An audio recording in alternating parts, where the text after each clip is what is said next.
Hi boys and girls, and welcome to 5-Minute Bedtime Stories with Missy Lane.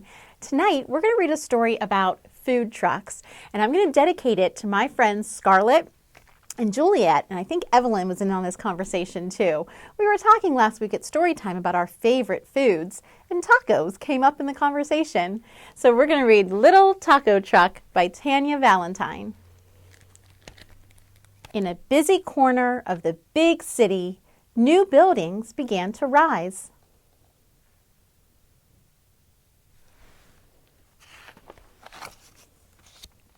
And each day, Little Taco Truck loved serving up tasty tacos to the hungry workers on Union Street. So does everybody know what a food truck is? It's where you can get food on the go, right? You don't have to walk into a restaurant or you don't have to cook it in your own kitchen. You can go, sometimes they just sit on the street and you can order, like an ice cream truck. You can order lots of different types of foods from a food truck. So this one serves delicious tacos.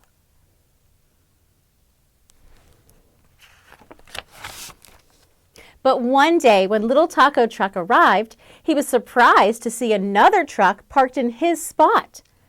Hola, Miss Little Taco Truck tried to sound out the words on the side of the other truck. Falafel, she said, smiling. Are you lost? He asked. Oh no, Miss Falafel said. I'm here to serve delicious falafel sandwiches. The smell of her fresh baked pita bread and crunchy chickpea fritters floated through the air. And it's fun to try new foods. Have you ever heard of falafel? It's a Mediterranean food. It's not, you might not have tried it yet, but someday if you ever have the chance, I would recommend it. I love falafel. Little Taco Truck's engine rumbled. He knew he should share his street. But what if people love falafel more than tacos? He worried. He secretly hoped Miss Falafel would find a street her own the next day. He doesn't look happy anymore, does he? He looks sad. He's a little worried that he's going to lose his spot and that people won't like him anymore.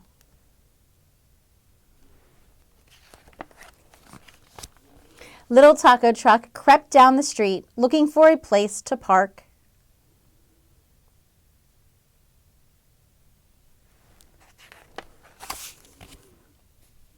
Get your gumbo, whooped Jumbo Gumbo. Gumbo? Little Taco Truck shouted. Of course, Jumbo Gumbo said. Only a big truck like me can handle the big flavor of spicy Cajun seafood stew.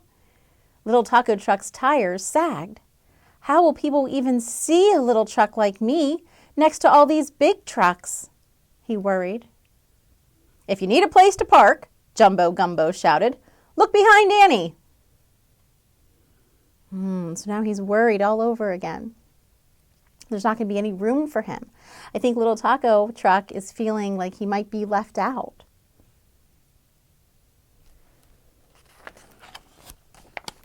Little Taco Truck inched up the street toward a brand new bright yellow truck.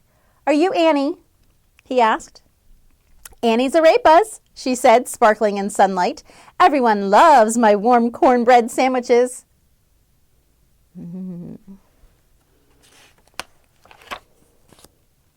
Little Taco Truck sighed. What if no one notices me next to a shiny new truck like Annie?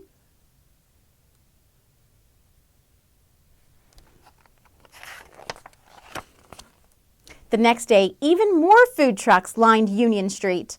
Little Taco Truck tries to squeeze into the last tiny space when...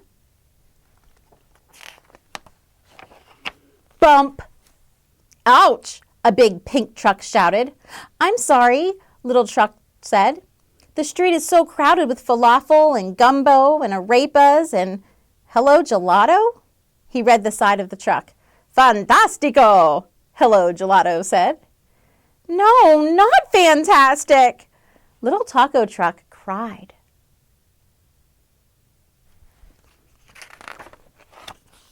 Little Taco Truck swished his wipers to hide his tears as he drove away.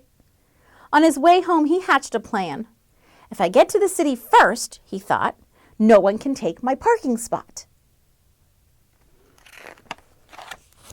So in the dark of the night, Little Taco Truck returned to the quiet city, parked in his favorite spot, and fell asleep. In the bright light of the day, he was startled awake as the other trucks arrived. Working up his courage, Little Taco Truck blinked his lights, puffed up his tires, and said, "This is my spot." And look at the other trucks. They look surprised, don't they? What do you think is going to happen, boys and girls? Can there be room for all of them? I think so too. Let's keep reading. "I'm sorry we didn't make room for you yesterday, Little Taco Truck," said Miss Falafel. "Me too," said Annie. "We can all fit if we squeeze. I can move my tables on the sidewalk." "And I can move my signs out of the way," Jumbo Gumbo shouted. They all look happy again to me. That's called cooperation, boys and girls. They are cooperating and working together. Hello Gelato cheered when he arrived. "You found the perfect spot."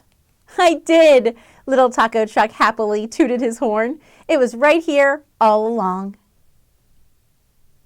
It's like a food truck fest. One big party of all these different food trucks. And they're all getting along, and there's room for each of them.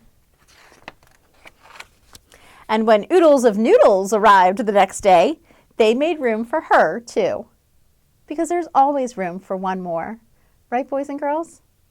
Yeah. The end. Boy, that food truck book, this Little Taco Truck, had a lot of new and delicious foods if we ever wanted to be brave and try some new foods, huh?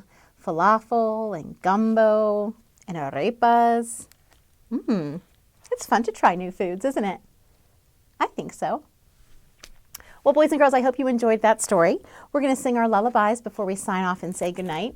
We're going to do Twinkle, Twinkle, Little Star, followed by God Bless the Moon.